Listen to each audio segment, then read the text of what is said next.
with the help of community. So here this film shows about how the women have helped in reducing the risk during tsunami in 2004.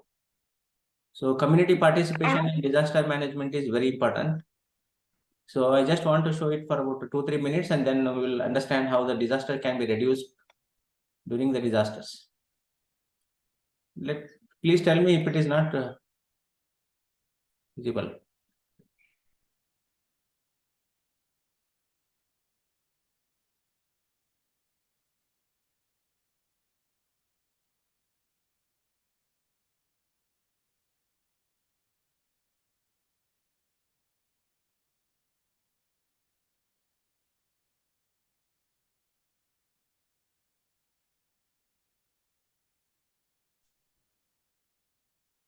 Is it visible now? Is it visible to you? Yes, sir. Yes, sir. Yes, sir. Yes, sir.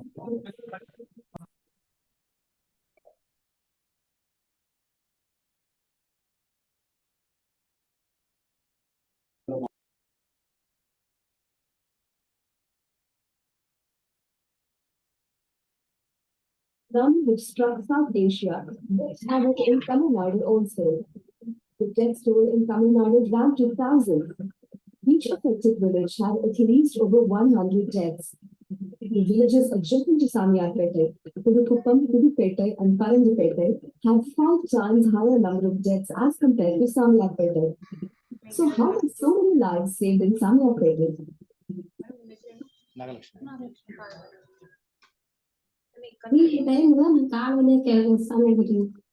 On that day, a rice dealer, Jayalakshmi from the neighboring village, had gone to Sanganal on business. She went to the beach around 8:40 in the morning, and a huge wave toppled her over. She looked back and saw a bigger wave approaching. She was scared and tried running away, but was entangled in some fishing nets. She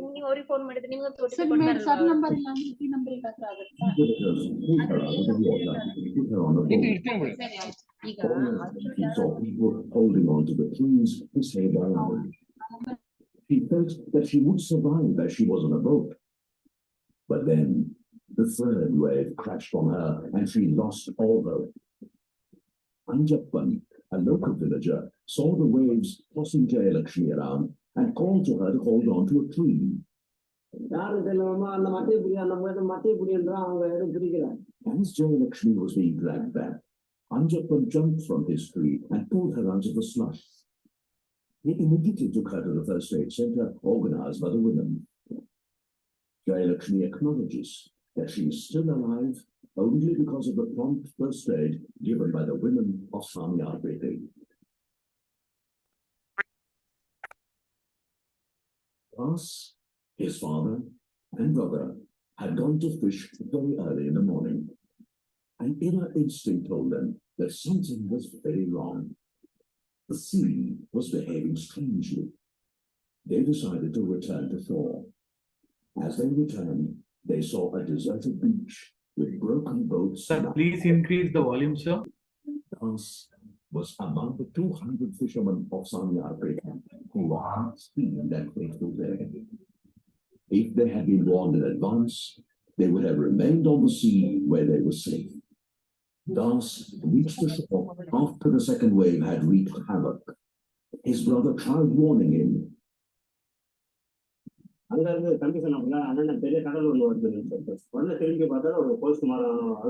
Das and his family were swept away by the third wave.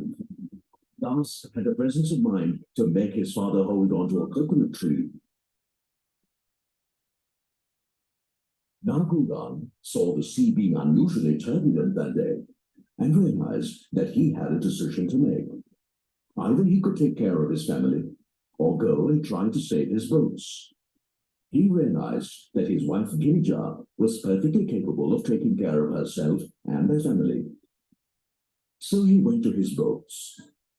He got worried when he saw the choppiness of the sea and sent his son back to warn the village. Meanwhile, their daughter alerted Girija of the danger and both of them ran, picking up whoever they could, all the while warning the villagers to run.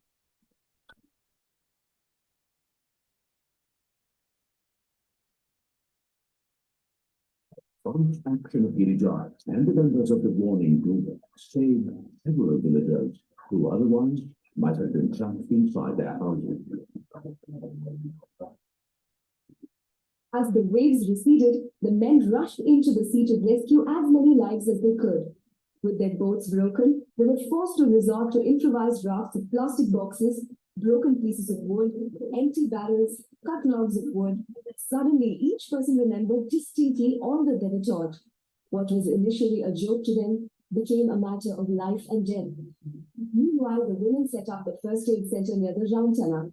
As the men brought the victims back, the women would give immediate first aid before they rushed the patient to the hospitals.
Ashok sir mute ಆಗಿದೆ video audio mute ಮಾಡ್ಬಿಟ್ಟಿದ್ರೆ sir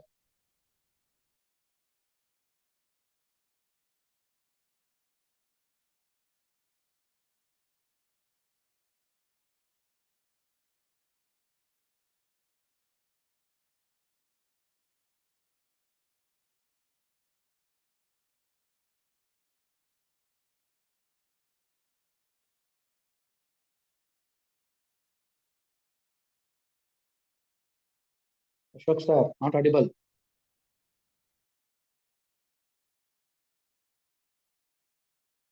Yeah, is it visible now? Yeah visible sir Yeah, Visible, sir. thank you. So what is that we learned from this? Just we will have a 5 minutes introduction on this, because disaster risk reduction depends on active participation of not only the authorities from the government, but also the participation of the people, particularly women. What is that we can do in order to enhance the skills of the people around institutions, educational institutions? What could you be able to take up in your own colleges and schools immediately after seeing this film? We must trained up, sir. So in the colleges also, all students, Yes. teachers must be trained Yes. in first aid, in search and rescue skills, so that they will carry forward throughout their life, not only in the institution but across the sectors. Even they can help the government also during disasters, because college students are more important, school students are more important, because they can help the district administration also. For example, we started one training for the volunteers in collaboration with Karnataka State Fire and Emergency Services. There is one scheme called Apada Mitra. So under that scheme, every district will have a team of volunteers, trained volunteers in disaster management. So every district we selected about 300 to 400 volunteers, and they are trained for 12 days in first medical responder, first aid, swimming, diving, boat operating. Such type of skills are developed in this 300 to 400 volunteers. Volunteers means they are not only from educational institution, there are teachers, there are college professors are also there. There are some some private companies, people from NGOs, people from Rotary clubs, etc., Lions Club, Rotary Club.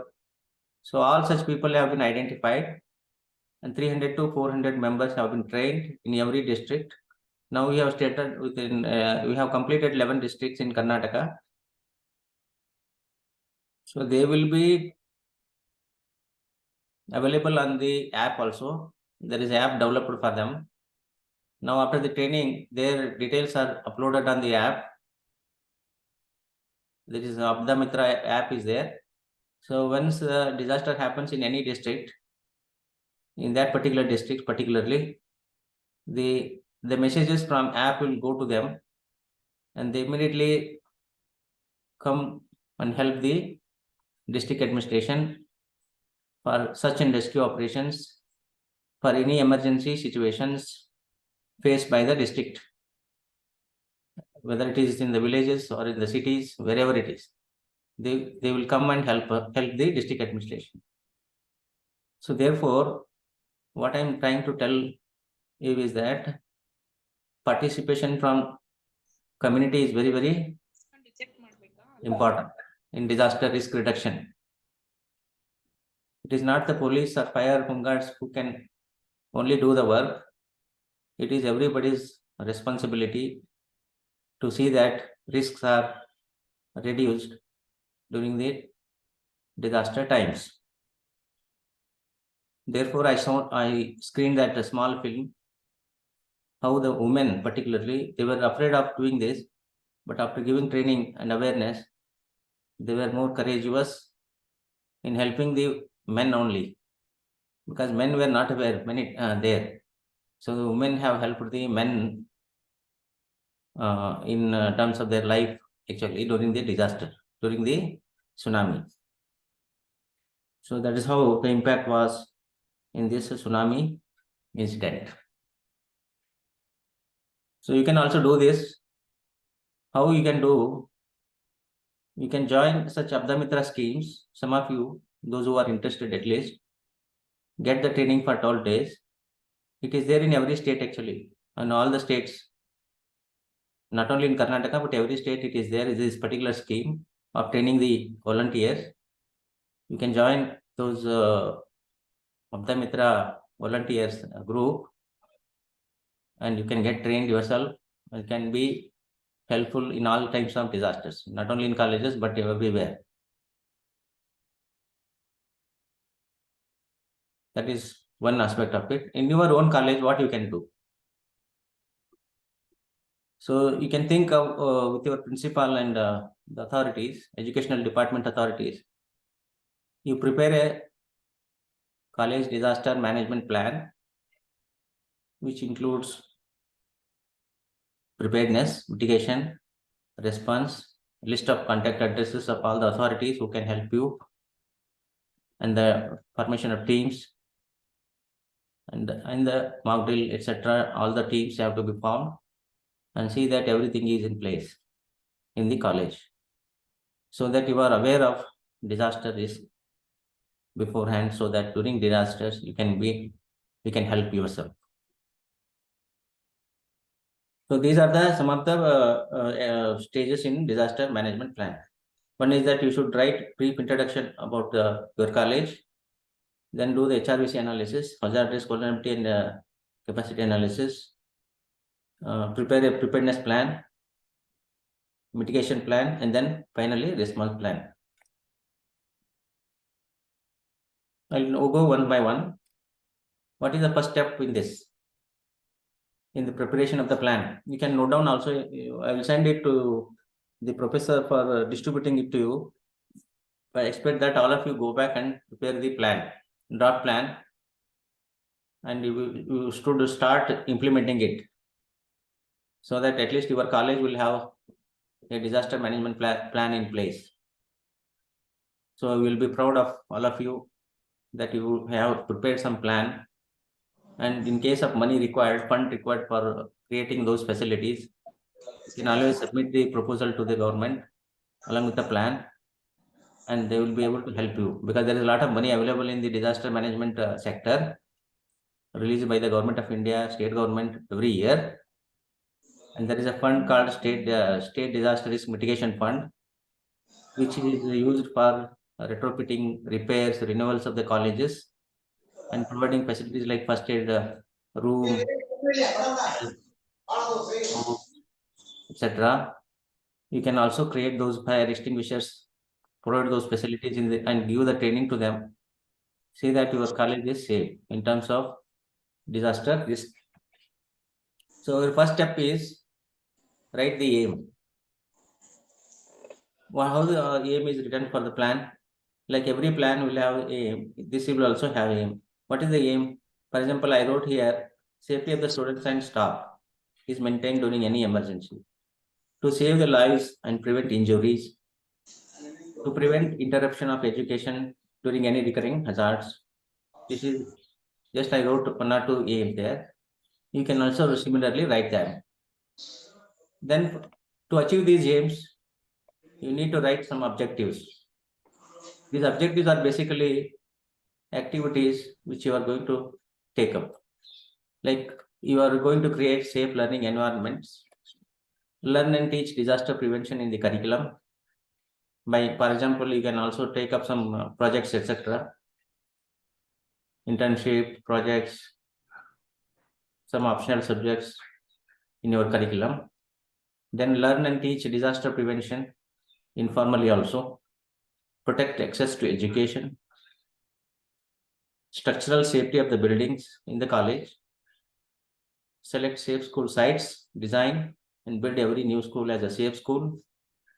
Prioritize replacement and retrofit unsafe schools. Minimize non-structural risk. What do you mean by non-structural risk? From all sources. I'll come to that later. Use a school construction process as a teaching and learning opportunity. Public-private partnership. Every new school is a safe school. If you could be able to fulfill all these activities in the college, your school will be largely, it will be safe actually. So please go ahead preparing a school disaster management plan. To achieve these objectives, what should you do? The first step in preparation of the plan is sensitization meeting. So all of you should try to go in a group team around the college premises among your teachers, school management, etc. Conduct one awareness meeting about the safety of the college. That is the first step. So next step is to form them into at least 2 or 3 groups. One is coordination group, another is awareness group, third one is response group.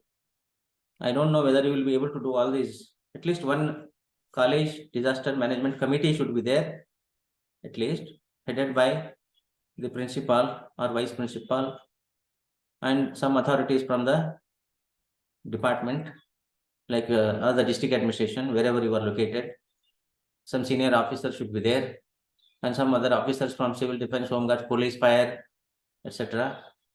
Teachers, physical education, NSS, NCC teachers. One coordination committee should be part of the school college.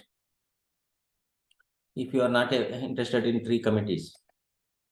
Next, what is the step? Next, second step is identify all the hazards and do the safety assessment of your college. How are you going to do it? So you make a form team of 5-6 members. Then go around the college, walk around the college, premises in all schools, in all classes, corridors, passages, staircase, sanitation block, computer blocks, all the library, etc., and all the floors. See if they are safe or not. So identify all the hazards. And second is potential structural hazards. You mean to say if there is a big crack in the wall, if there is a crack in the pillar, if there is any seepage from the roof, they are all going to be dangerous hazards for your college. So please identify all of them. Not only within the college, from outside the premises also. Suppose there is a road in front of your gate. This may lead to accidents. Student may end up in accidents. You have to see that. If there is any temple or something, mosque or temple or anything, or some area which is religious in nature, students may have some dangers from this particular community. So you need to do that. You need to identify if there is any hazard from them. If there is any water body nearby, students may go for swimming and they may drown. Identify them and give awareness about it. If your gate, compound walls are not in order, anybody may kidnap. Antisocial elements may be entering the premises and may kidnap the students. That you should see. There may be possibility that drug trafficking may take place. If it is a school, then child trafficking may take place. So you have to see who is coming and who is going. Everything has to be properly maintained. See that your hazards from out of the premise and prevented from becoming disasters. So this is the third step. Fourth step, in the third step itself, what are all the 10 to 15 years history of disasters in the college? Last 15 years, 10 to 15 years, what is the history of disasters, not only in the school premises or college premises, but also in the town or city where you are located. Then floors, classrooms, labs, exit halls, etc. You have to see how they are. Walk the class through the designated evacuation route. This is important because in case of any threat from outside, how all the students will be moving from particular routes, designated routes, to the open ground. That should be known to each and every student and teachers without causing any panic or stampede. All students will go without any fear and stand outside in a regular form. If you don't ensure that, there is likely that stampedes may happen. Next is inventory of resources. What are the resources available in the college? Like skilled human resources there or not? Then material resources available in the school, like stretcher, fire extinguishers, ladders, and then ropes, torch, then communication systems, first aid box, open space in the school premises, inventory of nearest available critical resources, all these things. If I ask you, what are these inventory of nearest available critical resources? Can anybody tell me about this? Inventory of nearest available critical resources. Can you give me some light on that? How are you going to do the inventory of the nearest critical resources.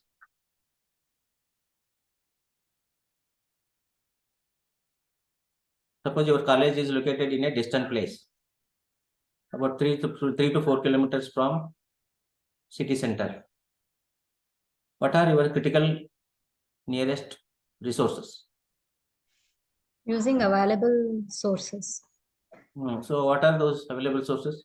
Just So name one. mainly if the college is having the wing, NCC wing, NSS and all, if any trained students are available in the college, then immediately we have to call them, sir. Even teachers, some of them are good, science teachers and all, no?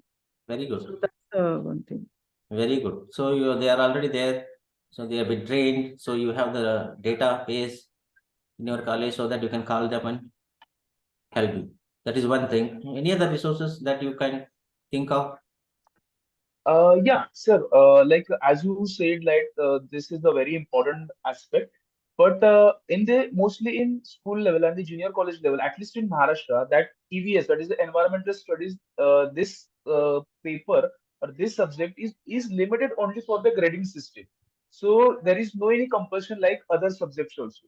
So if government can change the scenario of that subject, so definitely it will be a priority for the students like other subjects also. So definitely importance will be increased for this awareness purpose only. Okay. No, I just asked you what are the nearest available critical resources which are going to help your college during any disaster situations.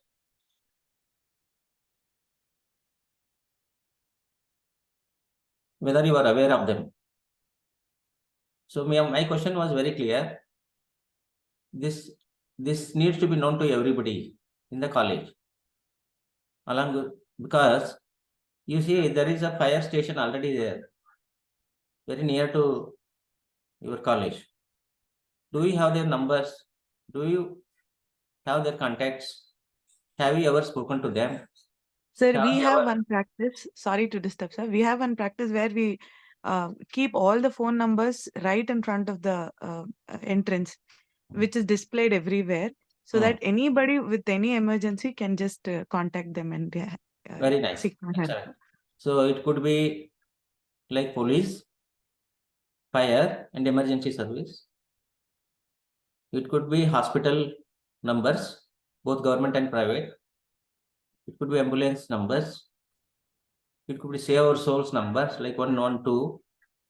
It could be 1070, toll number of disaster emergency operation center, which is common in entire country. With 1077 state emergency operation center, again common in the entire country. 1098. Like that, all these numbers you have kept. At the same time, you should also see that all these critical resources are available at the types of disasters. How are you going to ensure that? Suppose you said just now I kept all the numbers, we call them. Just calling them at times of disasters may not immediately help you. Why? Because once a while disasters happen. They don't happen regularly.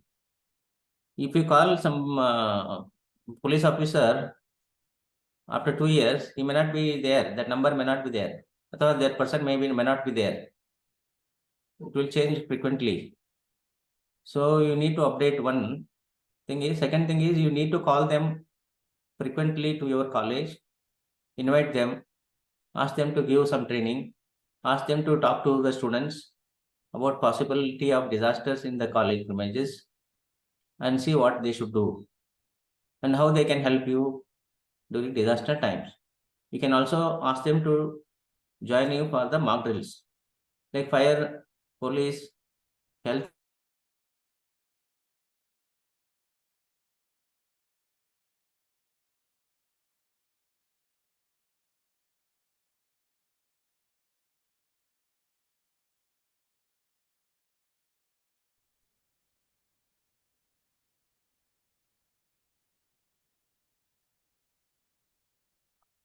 Sorry, it was exited there.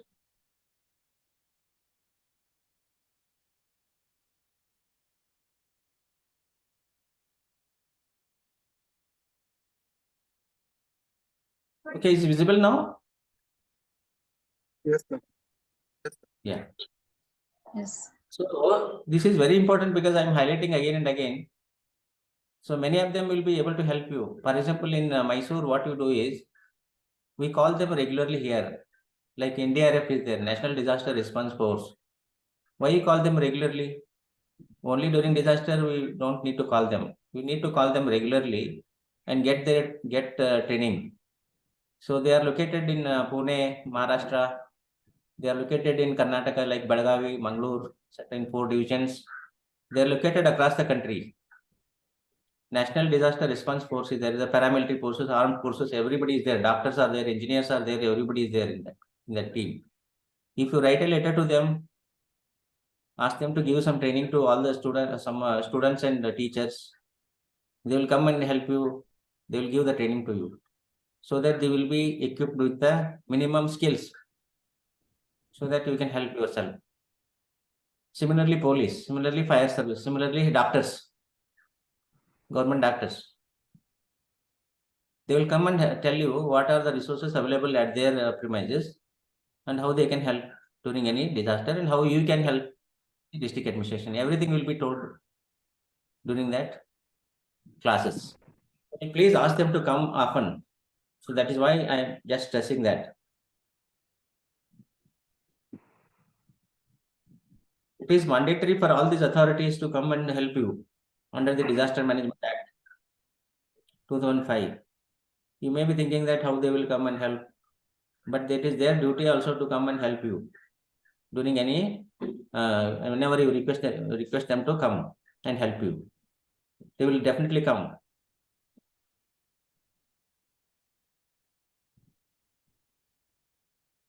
Next is preparation of the disaster management plan.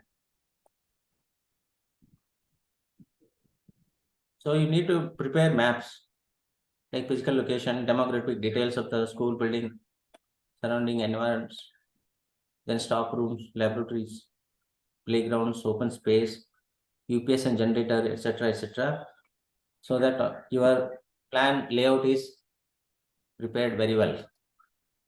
Then you have to prepare a map showing nearest available resources along with the contact addresses. Like nearest available resources, what do you mean? Fire service station, hospitals, primary health centers, dispensaries, and 108, medical shop, Red Cross, Rotary Club, Lions Club, etc., etc. So all of them. And office of the DC, SP, NCC, NYKS offices, etc. So they are all trained personnel, so they will come and help you if you have prepared a map along with their contact details. Now you have to prepare vulnerability mapping. So your school location and what are the nearest hazards, this should be known to us. Otherwise, you will not know what will happen in future. I told you 1 or 2 examples earlier. Nearest hazards means your college is vulnerable to those hazards. What are those hazards? Water body is a hazard. A river is a hazard for them. A road which is accident prone is a hazard. High tension line is a hazard if it is running overhead. So all this type of nearest hazards have to be identified and mapped. Number of children in each class, male, female, physically challenged, sick, ailing, etc. So all these data. The vulnerable classrooms in the college. Vulnerable classrooms means what? Those which have developed some cracks, which are seeping, where the plastering is coming out, where the reinforcement is corroded, all kinds of such problems. Then taps located in the vulnerable pockets, main switchboard and electrical switches, etc. In this, many overhanging wires, fly wires, skinned out wires, etc. will be there. So you need to identify them and rectify those problems. Suppose your college is located on the mountain, then see how vulnerable your building is to the landslide or the earthquake. So accordingly, you have to see if there is any retrofitting needed for your building. Low-lying areas within the premises. This is very important.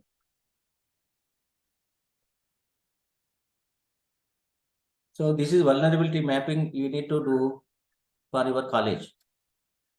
Then identify safe evacuation route. I already told you, safe evacuation route, there may be one or more than one. If there is one route for the entire college for more than 1,000 or 500 students, it is very difficult for all of them to go in the same route outside within the shortest possible time. So you need to have more number of routes for the designated classrooms.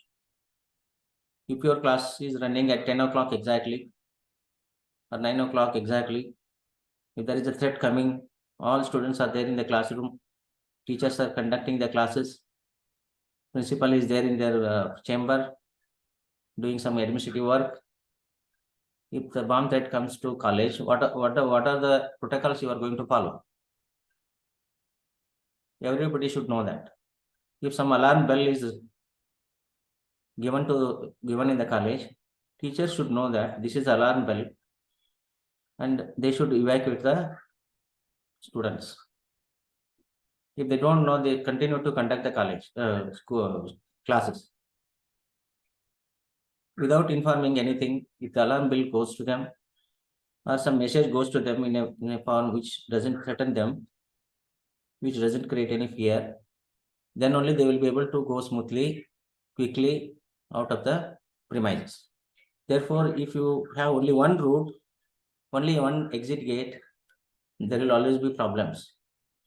It happened earlier, so it will continue to happen elsewhere. Therefore, you need to have multiple gates, exit gates, passageways, number of classrooms. Because these 5 classrooms should go in this route.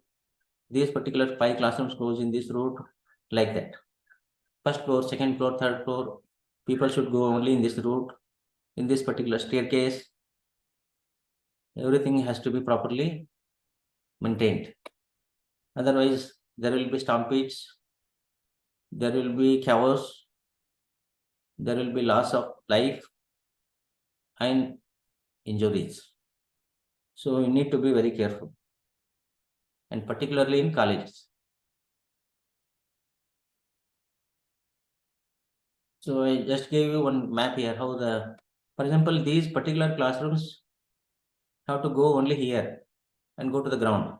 And these classrooms, they have to evacuate only in this route. Similarly here. Okay, like that you have to prepare an evacuation route and also communicate it to all the students and teachers through the mock drills. This is another multi-story building actually, evacuation plan, how they have done it. Now, what are the materials required for IEC, Information, Education and Communication? All the IEC material in the form of that is posters, pamphlets, do's and don'ts, checklist with all the kind of small pictures, short films, videos. They are all going to help you. You should screen them often in the colleges. Small videos of 5 minutes, 2 minutes, 3 minutes.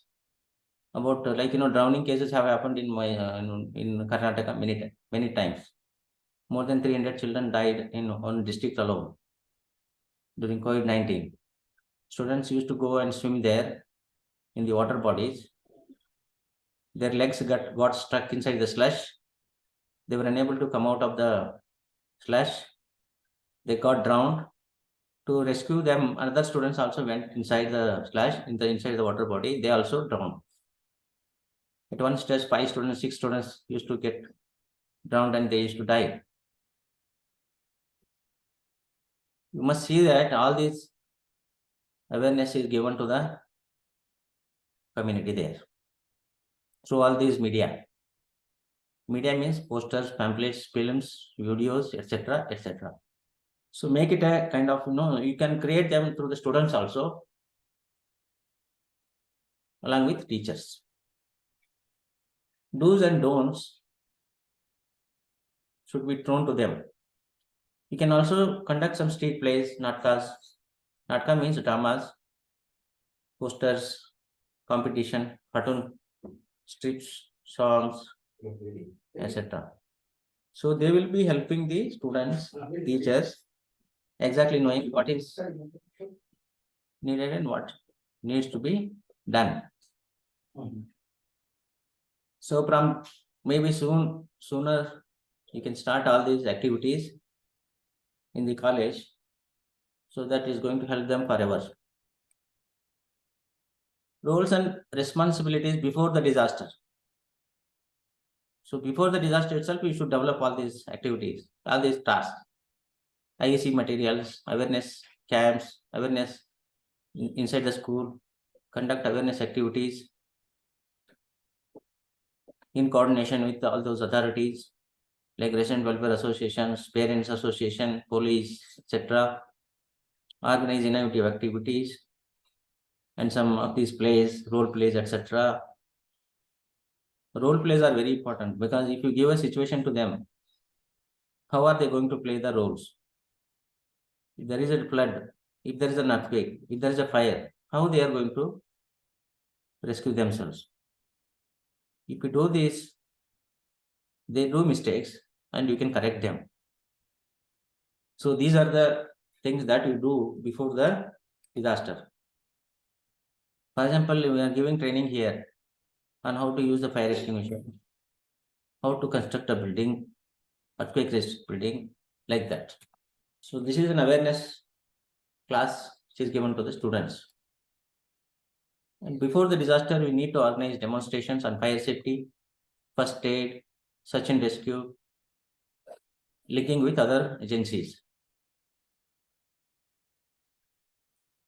So evacuation drills I said, mock drills I said already. So we need to conduct at least quarterly one. And you have to work with warning and information dissemination. That is very important. You can see here, this physical training is going on. So all of them are there and we are actually giving them awareness on some of the disasters. And now, before the disaster is over, now during the disaster, what you should do? Suppose it is an earthquake, what you will do? If the building is shaking, if the building starts shaking, what will you do? Duck, cover, and hold. This should be known to the students. Otherwise, they will be trapped. Their head injuries, spinal injuries, they will not be able to recover. If they duck, cover and hold under the table or under the desk or anything, then they will be saved. Even if the building collapses, they will be rescued after the rescuers arrive. Otherwise, they will be, you can see already I told you, 900 students in China, they all died because they didn't know what was supposed to be done during the earthquake tremors. If you are outside, then move away from the buildings. Assist evacuation of the school building. That is very important. All of you who are safe need to join hands in the evacuation of the school building. For example, if there is a chemical hazard, you have to assist the warning team in disseminating the required safety tip to the entire school. In Bhopal Treasury, the wind direction was not known to the people there. The direction of the wind, they were going along the direction of the wind only. and therefore they were affected by the chemical gas, whatever chemical poisonous gas. If they are going opposite to the direction of the wind, they would have survived. So that was a simple tip should have been given to the community by the district authorities or by the colleges, etc. So many people have died there due to this simple reason, and it is a long-term impact. Even today also they are suffering. And now after the disaster, what you should do?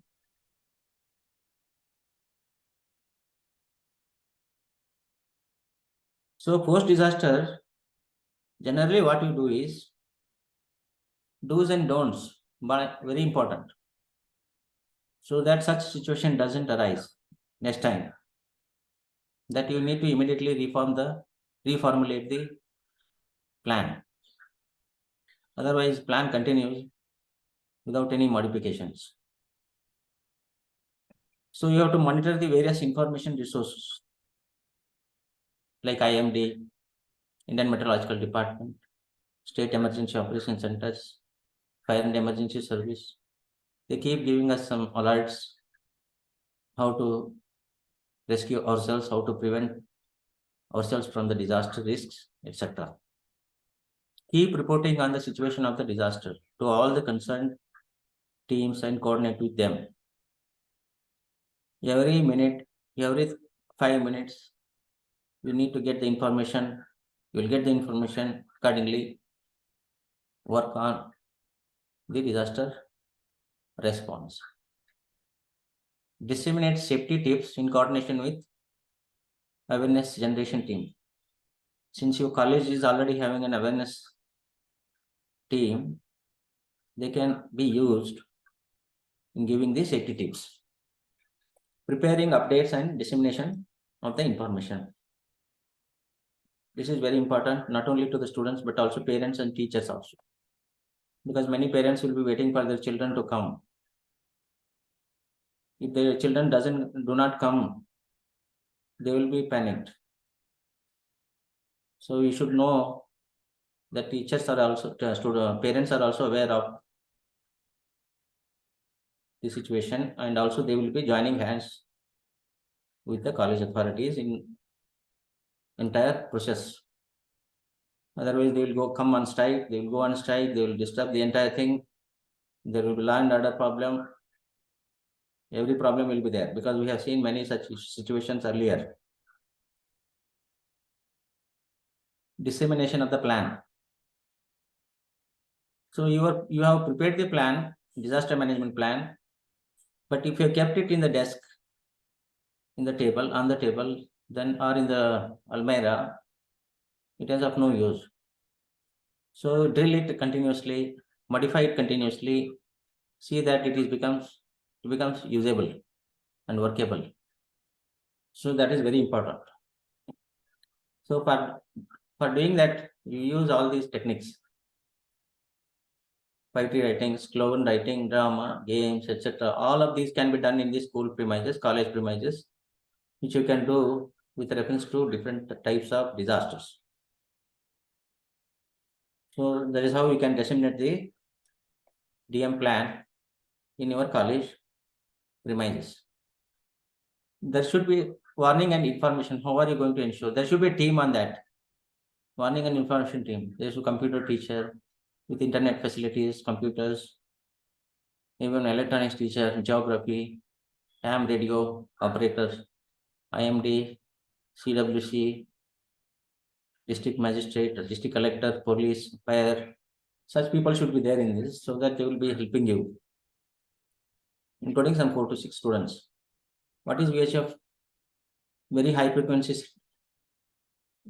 sector, so that it should be there. Nobody is having this, but at least now mobiles are there. You can use them. Ham radio operators are there in every district, every city. You can make use of them. Ham means is a kind of amateur radio operators, where they will have equipment. They got license Teachers also get the license, can get the license. There will be some small training with the Ministry of Electronics, Government of India, who give some training to anybody who can get the license, and you can work as ham radio operators. There is no compulsion that they should be only from private. Anybody can get the training and become license holders. And you can be of use during disasters. You take the equipment, your small radio will be there, radio type of equipment. One will be in the site, other will be in the DC office, and both can communicate for what are the needs, what are the requirements. All that can be communicated between the ham radio operator and the district administration. So such means are available even if there is a communication disruption, even if there is no mobile, the tower is collapsed, you can still use ham radio operation, ham radios. You should contact them actually. They are there in the district, cities. They are called ham radio operators. There is an association, ham radio operators association. There are many people in every district. You can just contact them, you can take their help. And every college should have some ham radio operators. Small exam will be there, you have to pass it, then they will give the license. You have the credibility of becoming a ham radio operators along with your professorship. So that is an advantage.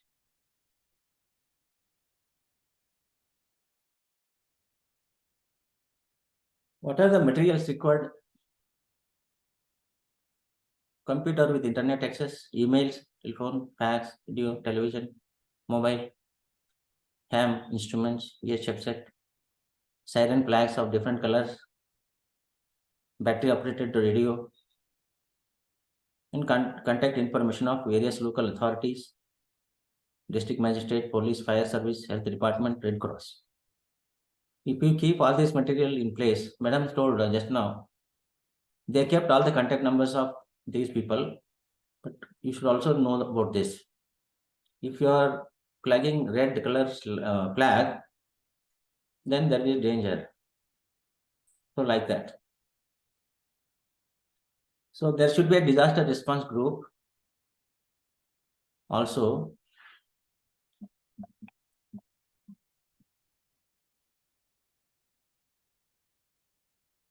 So you need to see that whatever evacuation teams you have already formed in the college premises, along with the support from the external government bodies like health and family welfare, fire service, home guards, civil defense, NDRF, SDRF, etc. Your class teachers should also be part of that. So evacuation teams from the college plus others should know that there is a disastrous response team in place and they will be able to help. That is very important. You must ensure that it is already there, along with their contact numbers. Not only that, they should come often, at least 3 months or 4 months, at least 3 months once in 3 months, they should be called, invited, so that they will help you in the mock drill. Map of the school with the different exits, staircase, doors, windows, everything should be properly done. Mapping, number of students and classes, number of employees, master key siren signs, writing materials, etc. Special equipment for mobility impaired students. So if you do not have, then you should ensure that mobility impaired students should have wheelchair or something like that, lift, wheelchair, ramps, braille signboards, tactile flooring. All such things have to be thought of, because at present nothing is there actually. If you know that for every 100 students, every 60 to 100 students, there should be a place for wheelchair user. In the library, in the classroom, everywhere. I don't think it is available because they need at least 2 meter radius, diameter. So please ensure that it is available in the classrooms and libraries and everywhere, in all the auditoriums, etc.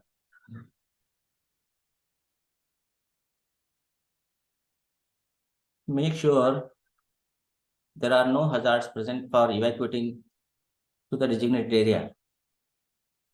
Suppose you are evacuating all the students in the open ground. In the open ground also you must see whether there is any likely flood, any other threat. That also you should see. It should be free from any hazards.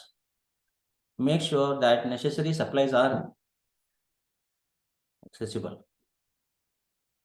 What are those necessary supplies? For example, if there are 1,000 students in the college who are trapped, what are the supplies needed for them? Life-saving medicines, food, water, etc.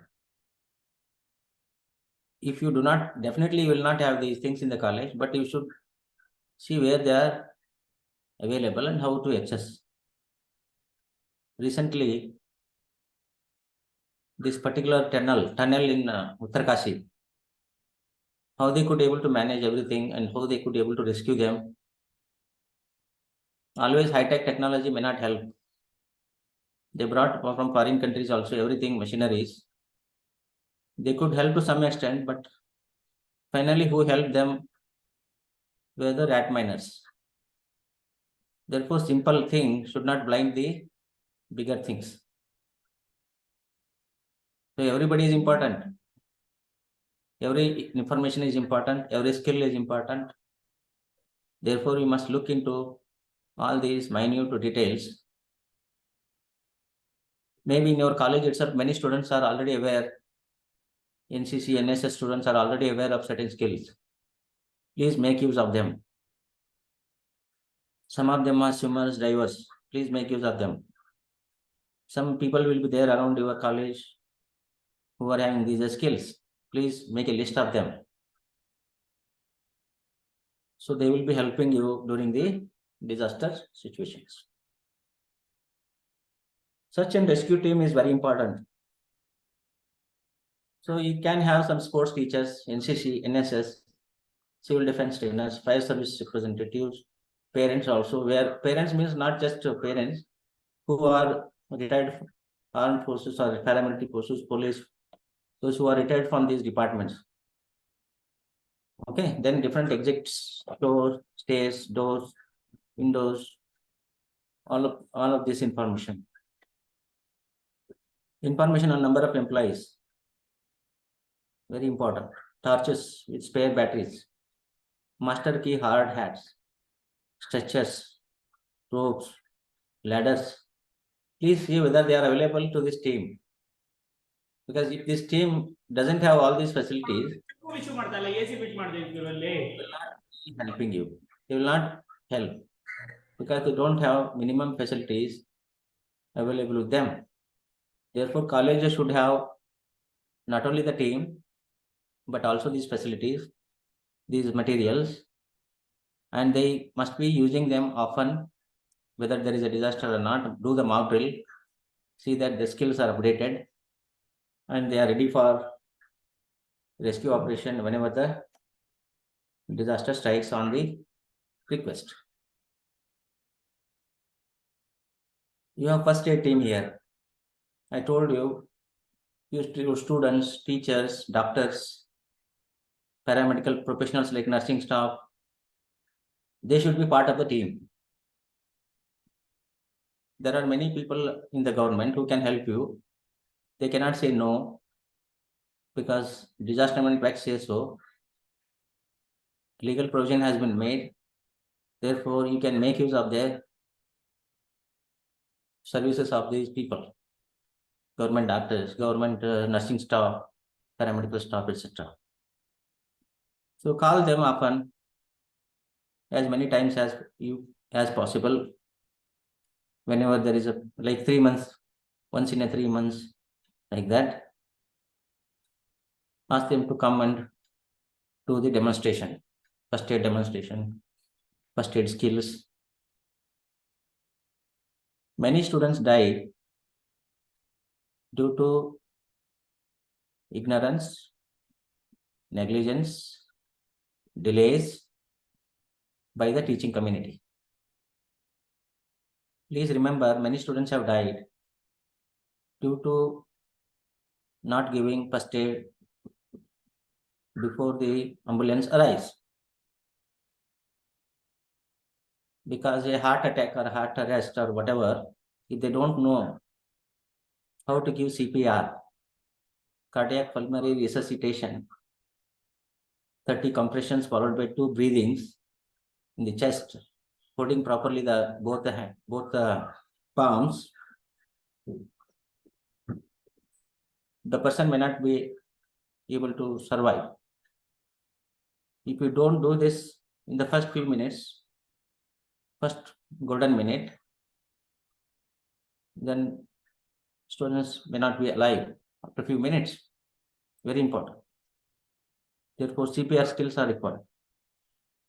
Somebody has broken his spinal cord from a fall. You cannot just lift him anyway and carry him to the ambulance. There should be a spine board available in your college premises. Spine board means there is a board wherein you just put the person on the board without causing him any movements, take him to the ambulance, and then further treatment. If the hand is broken, leg is broken, how to take the students or injured person to the hospital? If there is a snake bite, how to give the first aid? Some people cut off the portion. That is not advisable, not to be done.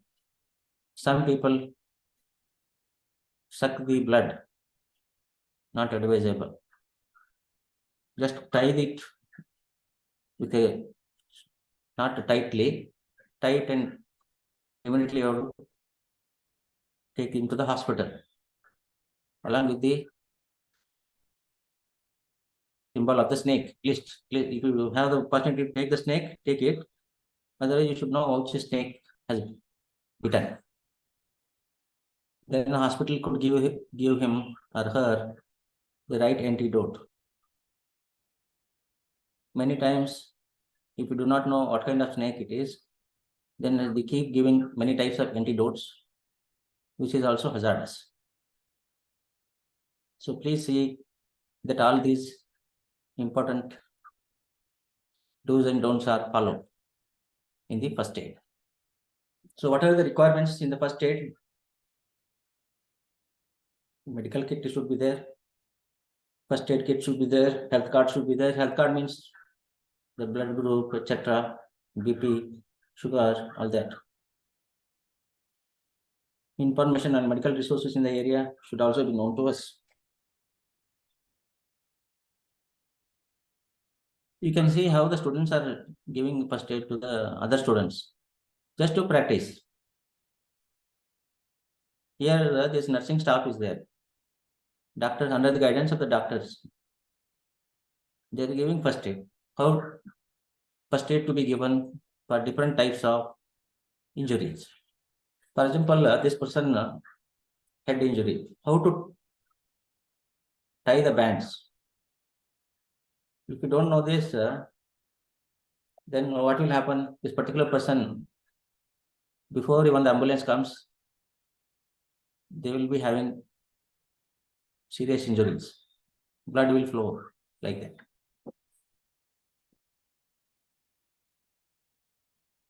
So for different types of injuries, different ways of bands need to be done. This training is given by the first aid team. You should call them frequently you conduct the first aid campaigns. Now we'll go to the fire safety team. How many members are there in that? That is also important. Some 1 or 2 teachers, parents, again from those services, about 10 students, like that. So senior students are always better because they are matured. Make sure firefighting equipment is available, like extinguishers, etc. Ensure that all non-structural earthquake hazards that can be cause of fire are properly secured.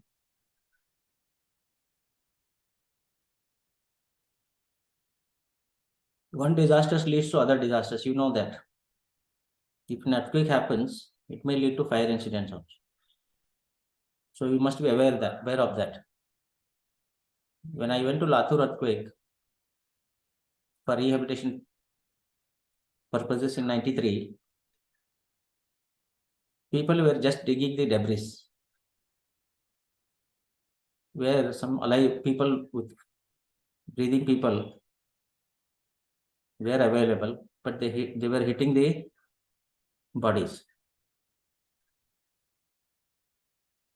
So safety precautions must be known. That time there was no sensors available that time. So they were just using the normal farm equipment. So they were doing that and they were injured also, some people. Now it is available actually. Sensors 10 feet below the ground, 10 feet below the debris, we can identify whether the person is breathing or not. Like ultrasound pulse velocity. Through that. If somebody is breathing, then you can immediately dig a hole and then rescue him. Earlier it was not there, so people have died there. So all these things should be known to us. Now SDRF is having that, NDRF is also having that kind of equipments. So awareness about such equipment should be given to the students also, teachers also.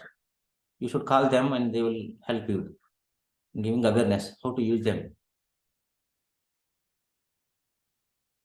Then materials required for fire extinguishers like hard hats, gloves, maps also required for them, how to exit and all that. Electric main switches and fire extinguishers. This is the duty of the fire safety team. See how the students are aware of it. He's helping him how to use this fire extinguisher. The students, once he knows, can do himself without depending on the fire service department.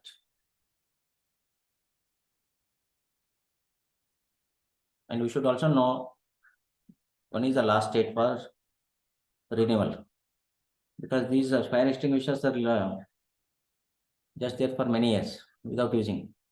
That also we must see when to replace them. First safety is also very important. I told you, Supreme Court has issued guidelines. Now every state has formulated safety policy, student safety policy, wherein bus safety is very, very important. They have mentioned categorically about the bus safety. The number of students should not exceed the capacity of the bus. Grills should be laid across the windows, all the windows. Doors should be properly maintained. Teachers should accompany the bus. Driver should be well skilled with the minimum experience, etc. So you need to do that.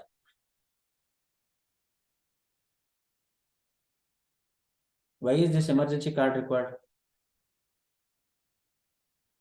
of the students? What do you mean by emergency card? If you issue a simple emergency card with some number, details will come. What is their blood group? In case of any accident, we can provide the blood, like O negative blood or something like that. If there is no card, you don't know the contact numbers. Card will have all the numbers, emergency numbers of their parents, everything about the blood, about their health status, everything. If you issue that, then whenever there is an accident, by using that card, card is there in their neck only all the time. So you can use it and provide the treatment. Otherwise, there will be a lot of issues.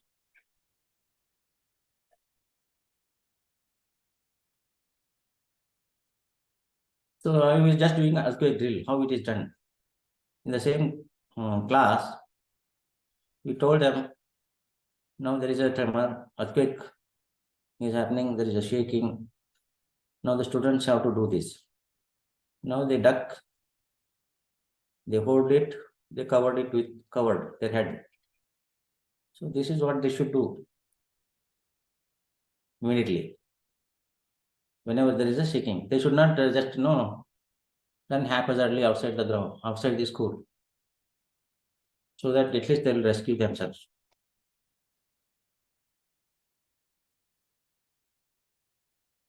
Very, very important is a regular mock drills. It is not only for the colleges and schools, but is also for the district administration, which we conduct here as from our Center of Disaster Management. We could take them to chemical industries. We take them to Mysore Dasara area where lakhs of people are assembling. We take them to market complexes where disasters are likely to happen. We take them to disaster-prone areas. All entire district administration will be activated, and how they are responding to a disaster situation scenario. We give them scenario, and they have to work on that. They have to respond to the scenario.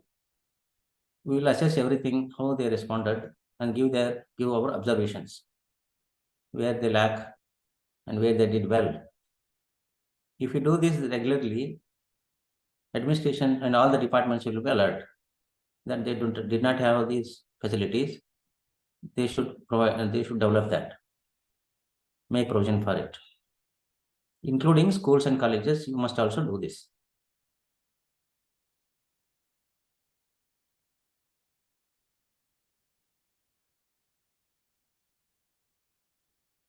So after disaster, what will happen? For a long time, people will suffer psychosocially, and they need to be rehabilitated properly. Psychosocially means they will have a lot of stress, depression, anger, fear, silence, all those emotions continue for a long time because they might have lost their kith and kin, or their properties, assets, etc. So this will continue for a long time. If we don't address this issue immediately after the disaster, they may suffer mental stress, end up in problems. So that is the most important part of the post-disaster activity by the government. So we need some psychologists, we need some psychosocial healthcare givers. Like you must give them how to do socialization, social support, how to provide them ventilation, how to ask them to speak out, come out of the tension, stress and tension, how to ensure them they are coming out of the trauma by playing the games, different games, how to ensure that they are mainstreamed along with normal people. Everything has to be done properly after the disaster. More importantly, students will be suffering more than others. So you need to be more careful about this component of the post-disaster phase. So I just put up some building here. So I don't need to go into this because I don't know whether this, you're all not engineers, so I don't want to tell this. Just in any building, any common person can understand this. There should be a plinth beam in any kind of building. You must ensure that the plinth level, there is a beam is provided, RCC beam, reinforced cement concrete beam. At the window, before laying the window, you should have sill level beam. At the doors and window level, you have to have lintel beam. At the roof, you have roof level beam. And spacing of the doors and windows should be at least 2 feet away from each other. 2 feet away from each other, not to be placed adjacent to them. Number of windows and doors should not be more than 50% of the length of the wall. Suppose if it is 5 meters room size, don't have more than 2.5 meters, half of the length of the wall, these openings. And there is some corner reinforcement is also which you provided in the Latur earthquake. Corner reinforcement which is running from the foundation to the roof. If you provide these important precautions before the construction, during the construction, the building will not collapse. In Latur earthquake, why so many people died and why all the buildings collapsed in Bhuj and Latur? Because buildings were not constructed properly. Because they were stone buildings, mud buildings. They were not ductile materials, no malleability. Most of the building materials were brittle. Building just collapsed within few seconds. They were unable to run out of the building because it was time of sleeping time, so they were unable to escape. Many of them died. You could see only one or two old people outside that area, sleeping always in front of their site, in front of the debris, suffering psychosocially, mentally, etc. It was a big task for our team to ensure that they go back to the relief shelter. They were telling that we don't need any house, we don't need any food, no water, etc. One old man said that he who is a landlord in that area kept about a few kgs of gold, silver, oxen, cows, etc. inside the building, and all of them died, including entire family, excepting him. Why he not died? Because he was sleeping outside on that day in a cot. So these are the situations in real conditions. Building is not safe, nobody is safe. What is an earthquake resistant building? Can anybody give your views on that? Suppose you are constructing a building just now, planning to construct building to next month. What is your views on that? How are you going to do that? Anybody? I already told you a few tips there. Simple tips, anybody can understand them. Not necessarily an engineer is required to understand these simple tips. Engineer is required. Many of the buildings in rural areas, in urban areas, about 70 to 80% of the buildings are constructed without the help of engineers and architects. That means most of them are vulnerable to earthquakes and cyclones and landslides. So what should we do now? Better consult a structural engineer, plan it properly. Not only planning, but before that you see the site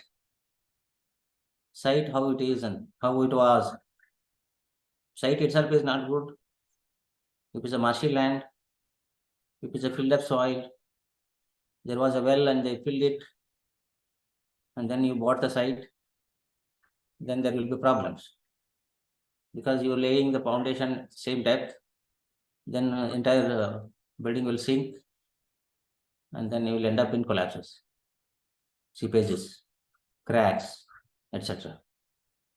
So simple tips are, first examine the site of the building, whether it is your own building or school building or college building, whether it is safe, whether it is hard soil, at least we call it as bearing capacity of the soil. Should be more than 10 tons per meter square. Check up whether it is there. Many of them don't do this. Site, you have to check. There are crude methods of testing also, but you'll go scientifically also. First site, then planning. What is the shape of this plan? Anybody tell? Shape of this is rectangular, rectangular shape. Plan should be rectangular or square all the time. Don't do it T shape, S shape, U shape, etc. Asymmetric plans will be dangerous. Therefore, symmetric plans should be ensured. Okay, this is symmetric plan. So you have to place the windows and doors in the opposite walls equally. They should not be imbalanced, so that entire building will move along the earthquake moment, so that building doesn't collapse. There may be some minor cracks, but you are saved. Building should not collapse within few seconds. A building which allows you to go out of the building within 30 minutes and gives you time of 30 minutes before collapse, and you going out and see the building, how it is behaving after the earthquake, it is an earthquake resistant building. And if you provide all these important elements in the building, which I just told you, it is an earthquake resistant building. Whether it is a school building, whether it is a college building, whether it is a medical hospital, whatever may be. So please ensure this. Why I am always telling this is, if suppose the building has cracked, you must mitigate it. Before the construction, you ensure all these things. Then the chances of cracks will be reduced. So you call it as retrofitting and proper construction before the disaster. And after the disaster, what there is no means actually. If the building collapsed, if you don't provide these provisions, building collapsed, then only we see the severe injured persons or dead bodies. That is the only option. So you need to see any amount of doctors, any number of doctors, any number of nursing staff will not help you, because you have got severe injuries. Okay. So building is also as important as other response teams. You can see here, there is a big window they have provided unscientifically in the entire portion of the wall. This has collapsed here, huge. Such simple steps are not followed by the community. It should have been how much? Actually, 50% of the wall stayed, but it should have been. But they have provided entire wall itself is an opening. So this will lead to collapse. So educating a student is educating parents and community. And therefore, I request all of you to initiate these steps which we discussed just now, and make your schools and colleges, your own homes, your community around you safer. This is what I wanted to discuss with you. Now I request you to ask questions. This topic was only confined to only your disaster risk reduction in colleges and schools. In fact, our Center for Disaster Management in ATI campus is Apex Institute of the state government. And we do trainings, mock drills, research as part of our center activities continuously. And we prepare state disaster management plan, district disaster management plan. We are helping all the schools and colleges to prepare their plans, Grama Panchayats to prepare their plans. We have already done many of them. And we are ensuring that people are aware of all these important steps, and they are doing that. So this is our job actually. We do 5 days programs here in ATI campus, 2 to 3 days programs in district headquarters, for those staff who are working in the district. For the state level officers, we call them here and do the training program regularly. We also go to Gram Panchayat, villages, vulnerable villages and Gram Panchayats, conduct regular training programs and mock drills there also. So this is our job here in Center for Disaster Management. Now I request you to ask 1 or 2 questions because there is only 5 minutes time.